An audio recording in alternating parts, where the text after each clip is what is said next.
మన ప్రధానమంత్రి గారు సభలో ఇంకా మొదలవక ముందే యువతల బ్లూ మీడియాలో మొదలవుద్ది. రకరకాల ప్రచారాలు ఊహాగానాలు చేయడం జరిగింది. లక్షలాది పాల్గొన్న ప్రజలు కళ్ళ ముందు స్పష్టంగా కనపడతా ఉన్నారు. కిలోమీటర్ల కొద్ది ట్రాఫిక్ జామ్ అనేది స్పష్టంగా కనపడతా ఉంది. ప్రధానమంత్రి లాంటి వ్యక్తి ఆ సభలో పాల్గొన్నప్పుడు దాని రక్షణ బాధ్యత ఎవరిది?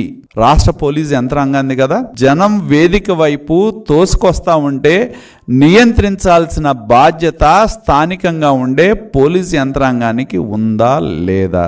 2, అలాగే ప్రధానమంత్రి పాల్గొన్న ఈ సభలో కావాల్సిన సదుపాయాలు సౌకర్యాలు 100 ఎకరాల పార్కింగ్ ప్లేస్ ప్రొవైడ్ చేసినా కూడా బొప్పూడి దగ్గర నుంచి దాదాపు ఎద్దనపూడి వరకు కూడా విపరీతమైన ట్రాఫిక్ జామ్ జరిగింది. మరి నేషనల్ హైవే బ్లాక్ చేసామని చెప్పారు. మరి మేము దానికి కావాల్సిన పార్కింగ్ సౌకర్యాలు ఏర్పాటు చేసినప్పుడు ఎందుకు ఇన్ని కిలోమీటర్ల ట్రాఫిక్ జామ్ అవ్వాల్సిన అవసరం ఏముంది అని చెప్పి నేను ప్రశ్నిస్తా ఉన్నాను.